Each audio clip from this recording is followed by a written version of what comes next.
like part 3 in the series about YouTube, and today we're going to talk about how to make money. And everyone wants to know, how do you make money doing YouTube?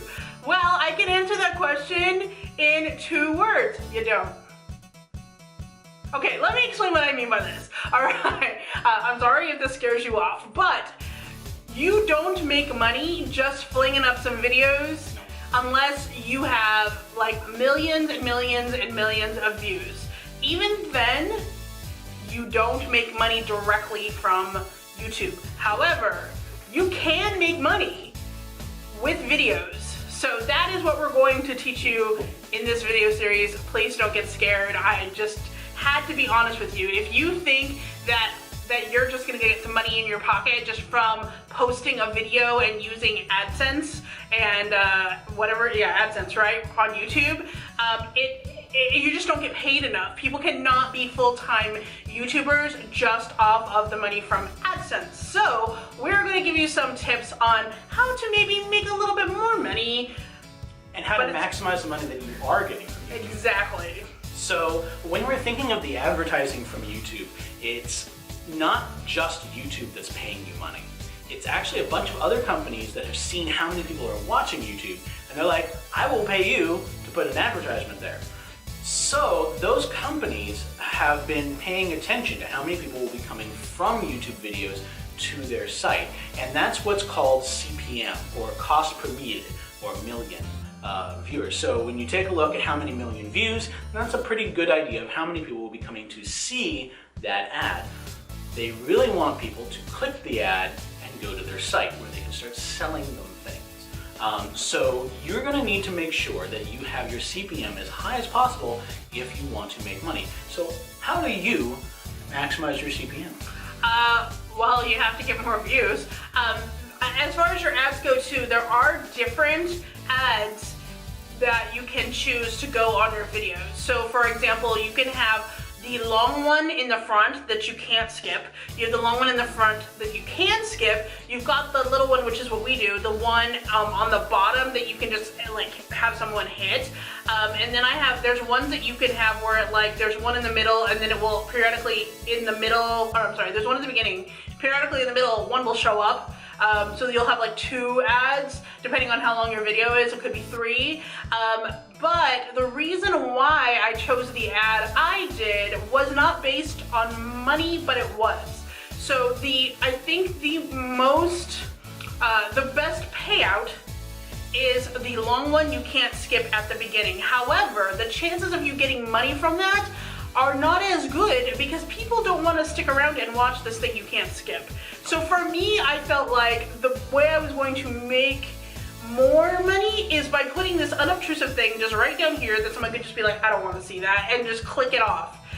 You don't have to wait to see my video, none of that. You just go right into the video and there's this little ad right here. So you really want to think about your audience. So like if you're not retaining your audience, which is something we've talked about before, then there's no point in you having an ad anyway because they're not going to make money for you. So what might be very good for you is to go ahead and watch your own video a couple times and see if you feel like you want to watch an ad in a particular modality while you're watching this video. And if you don't want to see a certain type of ad, don't do that. Because nobody else will either. You're going to see your CPM also go up by tagging, which we covered in our last video, and making captions. We don't really make our own captions because we just don't have the time. We actually do a lot of videos. But if you do manage to do those captions, it will be searchable, it'll make you show up, people actually like that a lot. And by making attractive thumbnails, and we covered that in a previous video as well. And by captions, what he means is like closed captioning, like at the bottom of your screen. Subtitles. So you would like have to submit a script that would then be uploaded into your video that would sync up, and we just don't have time to type everything Maybe one day when we become a little bit bigger and we got some more time on our hands, we might do that. Because she would love to have subtitles on videos. That would be cool. Yeah. Yeah. When you are also doing this, you can choose whether you want to monetize a video or not. And this is going to be pretty good for your subscribers if you choose not to monetize videos that don't follow the monetization rules. Because If a video is up and is monetized and then gets taken down because it's not following those rules, your viewers are going to notice that and be like, what happened? I don't know. Are they losing their channel? I don't know. And they'll get scared and you'll... So ways that you will get your video taken down if you try to monetize them, or even if you aren't, if it has any copyrighted content, like let's say you're doing like a movie trailer and you like just kind of fix it a little bit. I know Tim Schmoyer just did a video on how to beat a copyright claim, so I'm not totally up on this, but what I will say is that, you know, music, if you're using like a non-royalty free music, then you are only allowed to use under 30 seconds of it in your video. But quite honestly, any artist can come by and be like, you can't use that, take it down, even if it's under 30 seconds, because that technically belongs to them. So always be careful with the music that you're using, that it's non-royalty free. And then side note, if you're gonna choose music from the YouTube non-royalty free, listen to other YouTubers, because I legitimately hear the same song because it's catchy and peppy all the time. Like from the beauty YouTube community literally uses the same music over and over again because there's not that much in the YouTube royalty-free library that's peppy and upbeat that people want to use. So I'm just, you know, side note, if you have access to any music composing software, like we have a Mac Mini that's super old, but it still has GarageBand. So my husband will go in there and he will create our own intro and outro music. No one else has it. It is literally for me. The background music that you hear though is the YouTube royalty-free music, but I don't care about that because you're not listening to that, you're listening to us. So you can't really hear it in the background as much. It's just kind of course, like, now you can because we brought it up. Exactly. And so, it's going to bug you the whole episode. It will. So just keep that in mind. You know, anything that you're using that could, like for instance, we did travel stuff. I would put up like a Disney video of something and it wouldn't let me monetize it because it saw that there was Disney in it somewhere and was like, nope, you're not allowed to do this. Even though it was legitimately our travel vlog, it wouldn't let us monetize. So keep those things in mind. There are some weird rules that you have to get around. Okay, so maybe let's find some other ways outside of YouTube to find ways to make you money. Yeah, so the first one, and probably the most popular one that people try, is sponsorships. Now this is very tricky. There are sites that you can go to in order to get sponsored posts. Tomasun is one that you can use, FameBit, but these places are very hard to work with. Tomasun is like, I used to get stuff from Tomasun all the time, and it's just really hard to qualify for campaigns. FameBit, you have to have 5,000 subscribers on your YouTube in order to do it. So these are places that you're gonna have issues. I'm just gonna tell you, if that's the way you're looking for it. The other way you can do it is just approach the companies directly and be like, do you want to pay me? But if you're just starting out in YouTube, that probably isn't going to work either, because they're like, okay, you only have like 12 views on your video and you only have like 40 subscribers. I'm not going to pay you. You don't have a very good view and reach. So why would I do that? Risk to go into your channel. If you don't have very many people watching you, then the cost versus the number of people that they're going to get back from the advertising, the CPM, there that is again, is going to be really bad for them. They're not going to do it. Exactly. So sponsorships, for me, and I'm going to be just totally honest with you, I have never seen a cent from sponsorships. I have never seen a cent from my YouTube ad yet. I am very close, and I've been doing this for almost 3 years. I'm very close to the payout rate of $100. But it's taken me this long to get there. Yeah. So other things for sponsorship. So that might just seem like a little bit of a downer. Like maybe if you're just starting out, sponsorship is not the right way to go for you. You have to grow your channel first in order to get for sponsorship. However, I'm not saying don't do that. What I'm saying is be prepared for a company to be like, no. But I am saying you can always try. You know, go back to that video that we made about press kits and media letters, and I just said that backwards, media kit and press letters, and approach the company and tell them why you think you would be a good for a sponsorship. But remember, they are more than likely to want to work with you in a different way. That's all I'm saying about that. Yeah, most likely. Some other ways that you could is through a call to action at the end of your video. And that call to action could be, hey, I'm actually making this product, maybe on Etsy, maybe some other means of selling it, and here it is, please buy it, here's your link. Or asking people to donate, maybe through Patreon or through PayPal. Or with the little donate button on YouTube. Or with the donate button. And especially if you're going to be having some of those live videos where people can chat with you, that's a very easy way to get donations. A lot of people that have been doing this for a little while, when they become a subject matter expert on things, they will write an ebook. So I know people that do recipe books. Some people do like self-help books, like, you know, how to do better on YouTube. They do their own book and they will sell that. That is how they're making money on YouTube. Most of them, they're doing e-courses, they're doing stuff through Patreon, they're doing, you know, selling their own products or products that they are working together with another company to sell through their channel. And that's something we'll talk about a little bit too. That is how they're making money on YouTube. It's not with AdSense. It's with this other things that you don't even think about. Yeah. And that also brings up the content. There's two other things that are a little bit dated for YouTube. But you can still give it a shot and see if it works for you. If your content is really high quality and you have some of it that's even higher quality that people really, somebody would actually pay for, you can go with a freemium model where they donate to you for access to other videos that are not publicly made. So you make them, you kind of keep them private, and then only share the link with those people that have paid for it. You're gonna have a difficult time doing that in this modern day though, because a lot of content is out there, and what are they going to actually be willing to pay for, especially now that YouTube Red is out.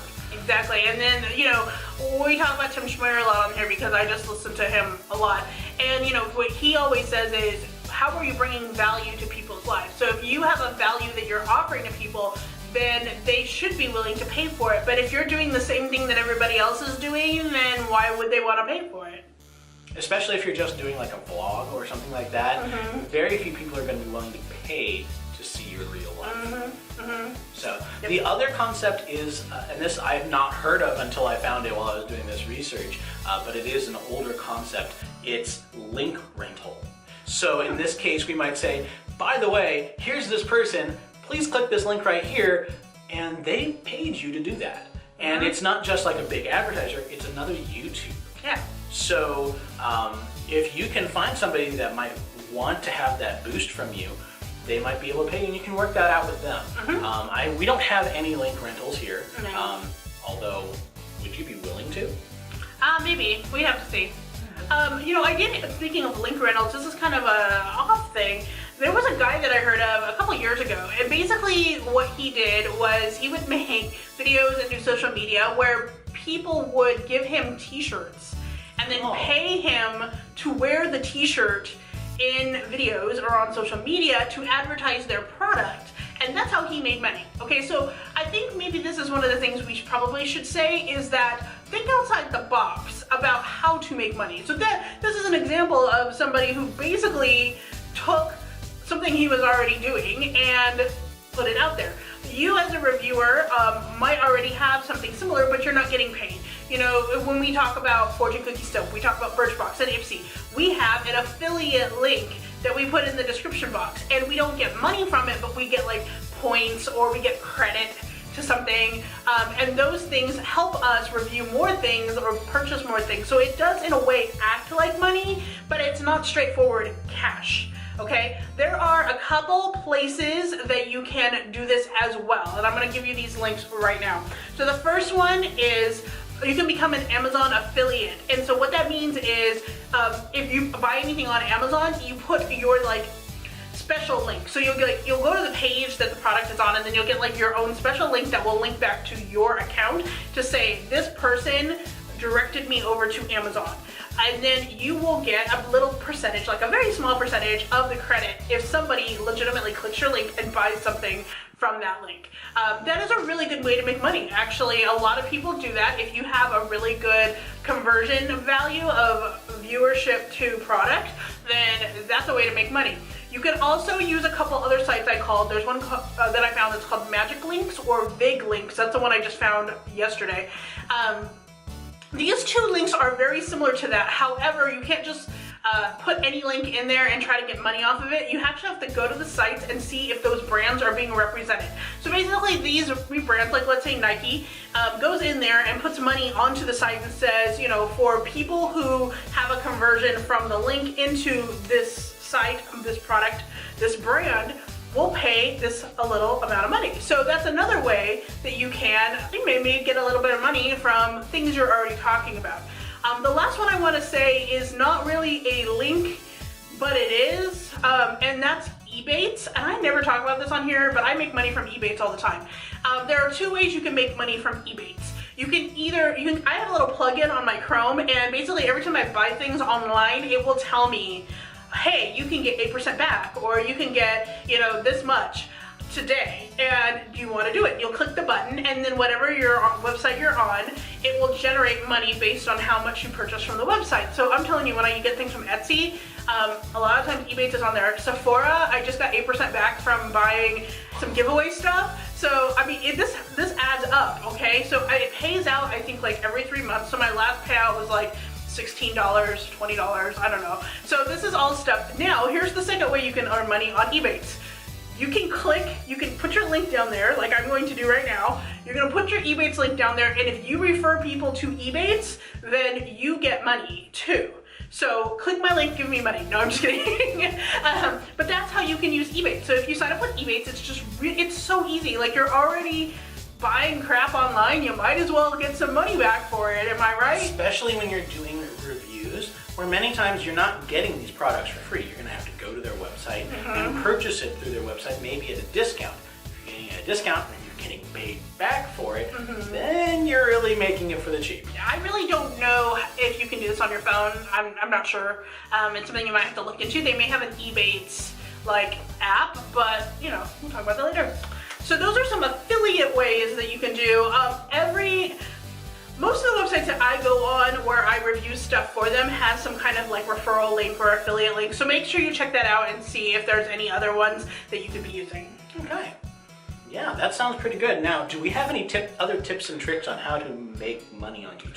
I would say just be open and think outside the box. I know that there are people who monetize Instagram, they monetize Pinterest. I am really open to learning how these people do this, because these are the things that you're going to do in order to, you know, quit your full-time job and do YouTube. You know, when you get big enough, you know, you can, I think you know a lot. I just realized that.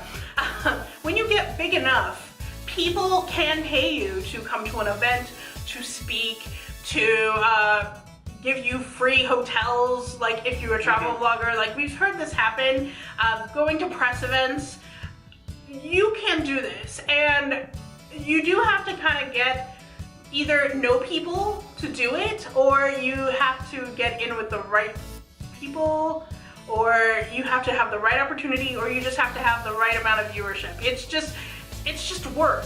These are just things that you need to go with. I'm part of a group on Facebook that's a location specific for here in Orlando of females who blog, and then they talk about press events, and then they're like, hey, we have openings at this event, would you like to come? And then we'll go.